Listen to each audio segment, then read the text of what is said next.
Зарим тохиолдолд гэр бүлийн хүчирхийлэл гэрлэлтэд цуцлуулснаар дуустдаггүй. Зарим хүчирхийлэл үлдэгчэд хохирогч нь холдон явсны дараач бас араас нь ангуучлан явж хил амаар доромжилж зодож зохиж бүр амьд нь хүрэх тохиолдолж гардаг. Энэ удаад салсан нөхөр нь лайвын үеэр 2 хүүхдийнхээ ээжийг амьдаар нь шатаасан хэргийн талаар ярих болно.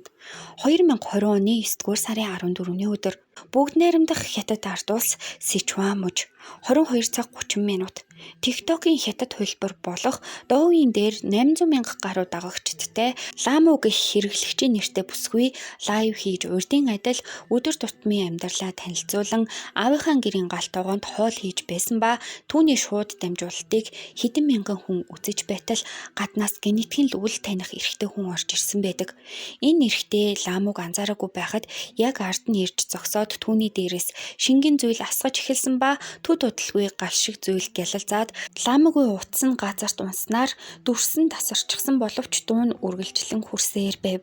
Дүрсэн байхгүй боловч Ламу амьдараа галд шатаж түлэгдэж байгаа гэдг нь сонсогдож байсан ба түүнд туслахаар хөршүүд нь яарвчлан ирсэн хэдий ч бензинээр өртчихсэн галыг унтраах тийм ч амаргүй байлаа. Арай хийж галыг унтраан Ламуг эмнэлэгт хүргэхэд түүний биеийн 90% нь галд түлэгдсэн байх нь тэр. Зүгээр л халуун зүйлд хурууныхаа үндгийг хүргэхэд ямар их өвддөг билээ дээ. Гэтэл амьдараа шатаад 90% түлэгдэлтэй болсон Ламу ямар аимшигтай өвдөлтийг мэдэрсэн бол гэдгийг бодхоос ч сэтгэл өвдөм.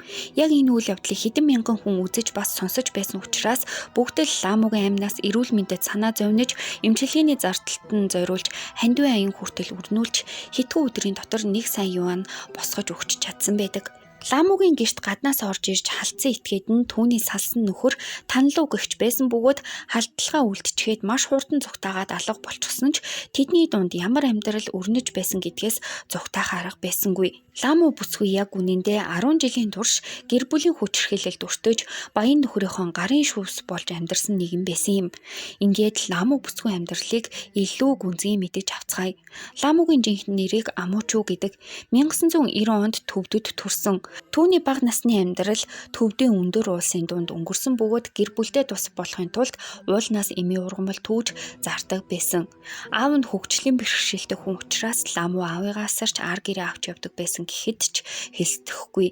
Тэрээр хөдөлмөрч бас сайхан сэтгэлтэй гэдгээрээ маш алдартай охин байсан бөгөөд 2009 онд тосхныхоо нөлөө бүхий баян болох танилуутай хуримлаж төрсөн гэрээ орхин ниссэн боловч гэрлэлт гэдэг зүйл түүний хувьд хар дарсан зүйд мэт болон хуурсан. Танилуу маш харгас нэгэн байсан бөгөөд их нэртэйгээ гэрэлсэн цагаас эхлэн түүнийг хайр нэргүй зодож дарамтлах болсон. Тэр байтугай өөрийнхөө аав ээжийн нүдэн дээр хүртэл зоддог байсан боловч аав ээж нь хүүгээ бойл гэж ганц ч удаа хэлдэггүй, бэртээ санаач тавьдаггүй байв. Хадам ээж нь бүр Ламууд зүгээр л бодит байдалтайгаа эвлэрээд амьдр хэмээн хэлэх болсон. Ийхүү тосгон даяараа шахуу Ламу нөхөртөө зодуулж хил амаар доромжлуулж байхыг харж байсан хэрнээ ганц ч хүн бүсгүйд туслаж чадаагүй. Учир нь танилуугийн хүч нөлөө гэдэг зүйл тосгоноос аль хэдийн даваад гарчихсан хэтэрхий том байсан бөгөөд орон нутгийн цагдаа нар нь хүртэл түүнээс айх хэмжээний хэтэрхий том нөлөөтэй нэгэн байв. Ламу бүсгүй хувьд бол нөхрөөсөө холдож амиа аврахын тулд нилээдгүй хэдэн удаа цагдаад мэдэгдэж байсан боловч цагдаа нар зүгээр л нүдэн анж өнгөрөөгөөд хэргийг нь хавд арчихдаг байсан.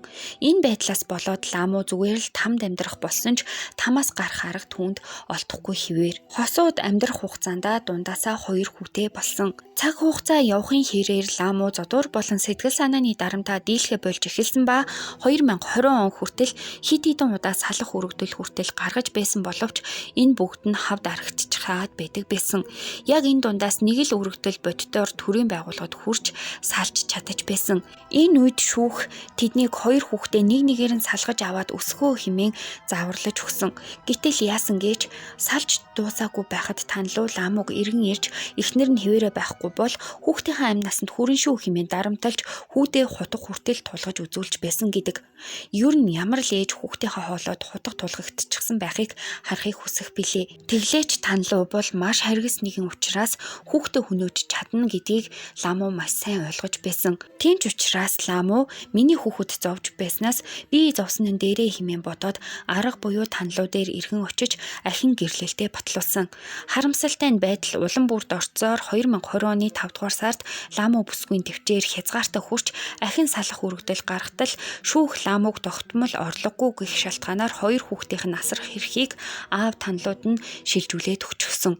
Танлуу хүүхдүүдийнхээ асрамжлах эрхийг өөртөө авснаас хойш хоёр хүүгээ ээжтэйгээ уулзаж огт болохгүй хэмээн тулгаж их үрсийг амьдын хагацалт хүртэл унгаасан. Энэ байдлыг өөрчилж хүүхдүүдээ эргүүлэн авахын тулд Ламуу орлогын тогтмол их усүртэй болохыг хичээж эхэлсэн бөгөөд уулнаас эмийн ургамал түүж хоол хийж зарж байснаас гадна TikTok-ийн хятад хөлбөр болох Douyin дээр бичлэг нийтэлж эхэлсэн. Түүний бичлэгийн сэдвүүд нь их энгийн хэрнээ бусдын анхаарлыг татахуйц байлаа. Тэрээр өөрийнхөө өдөр тутмын тосгоны амьдралыг нийтэлж хоол хийж бүжиглэж дуулж байв. Нүүр дүүрэн дулаахан инээмсэглэлтэй бүсгүйн бичлэгүүд их хотын амьдралд ядарсан хүмүүст бараг л амралт мэт болох мэдрэмжийг өгдөг байсан учраас маш хурдан нь аргагүй 800 мянган дагагчдтай болж чадсан. Гэхдээ салсан нөхөр Танлуу нь түүнийг тавьж явуулахыг огт хүсэхгүй хэвээр байсан төдийгүй энэ тэнд таархал юм бол зодож дарамтлаад байсан тул Ламуу бараг л нуугдаж амьдарч эхэлсэн. Тэрээр ихэвчлэн аавтайгаа хамт төрсөн гэртээ амьдарч байсан боловч Танлуу амар заяыг нь үзүүлэхгүй байснаас болоод хамаатнуудынхаараа ээлжлэн амьдарч хаяада хуршүүдийнхаа гэрт орж нугдах болсон. Хамаатнууд нь ч тэр хуршүүд нь ч тэр бүгд л Ламууг хамгаалахын тулд гэртээ оруулахаас огт татгалздаггүй байсан. Ёстой л муур хулган мэт явсаар Ламуу Танлуугаас зугтааж сурсан бөгөөд Танлуу Ламууг барьж авахын тулд Ламуугийн охин дүү хүртэл хэдэн удаа барьж авч зодож байснаар зогсохгүй хөгжлийн бэрхшээлтэй аавыг нь хүртэл дарамталж эхэлсэн. Ер нь Танлуугийн хувьд шүүхийн шийдвэр гэдэг зүйл бол зүгээр л цаас байсан нь гаргасан үйлдэлүүдээс нь илхэн харагддаг. Ламуу Douyin дээр алдаршихын хэрээр Танлуугийн бухимдал улам бүр нэмэгдэж Douyin-ээр дамжуулан мөрдөх болсон бөгөөд 9 дугаар сарын 14-ний өдрийн лайвыг нь хүлээж үзэж байгаад төрсэн гэрийнх нь гал тоогоог таних шуудхан л зугтаахаас нь өмнө хүрээд ирсэн. Түүнийг ирж байгаа гэдгийг Ламуугийн аав хамгийн түрүүнд мэдэж зогсоох гэж оролцсон боловч хөл дээрээ тийм ч удаан алхдаггүй настай эрэгтэй хүн Танлуу шиг том биетэй залуухан эрэгтэй хүний хувьд юу ч болж чадаагүй. Ийхүү Ламуугийн дээрээс бензин асгаж шатаах төлөвлөгөөгөө амжилттай хэрэгжүүлчихэд өөрийн гарын доор байдаг цагдаа нараа ашиглаад хэрэгээс мултарч чадна гэсэн бүрэн итгэлтэйгээр гэртээ ирсэн байдаг. Шууд дамжуулалт байгаагүй бол магадгүй нуунд архитуулж чадах ч байсан байж магадгүй юм. Азар олон мянган хүний шахалт доор хэрэг гарсны дараа өдөр буюу 9 дугаар сарын 15-ны өдөр Танлуу баривчлагдаж Ламуу амьд гарахгүй бол цаазын ял сонсох нь бараг л тодорхой болоод ирсэн. Ламуу бүсгүй 90% түлэгдэлтэнд өртснөөс гадна цуснд нь бохирдлого орчихсон байдалтайгаар эмнэлэгт хүргэгдэн ирсэн учраас амьд гарах найдвар бараг л байсангүй.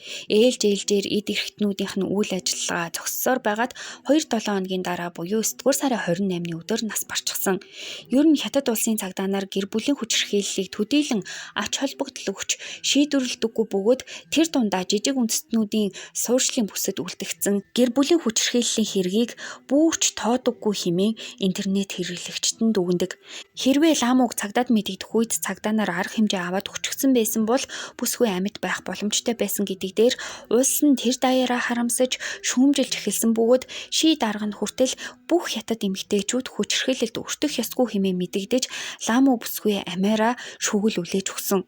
Танлуугийн хувьд бол цаазын ял сонссон бөгөөд 2022 онд цаазлуулсан бөгөөд хоёр хүүхэд нь аавынхаа талын хамаатнууд дээр өсөж торниж байгаа.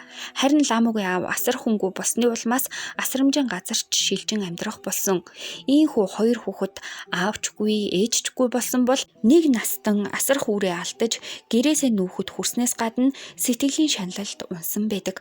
Харамсалтай нь манай улсад ч бас үүнтэй ижил төсөөтэй хэрэгүүд үйлдэгддэг. Салчсан хэрнээл салснаа ойлгохгүй хүчирхийллээ үргэлжлүүлдэг хохирогч нарт нь бодиттой тусламж үзүүлэх газар байдаггүй. Үнэхээр аимшигтэй.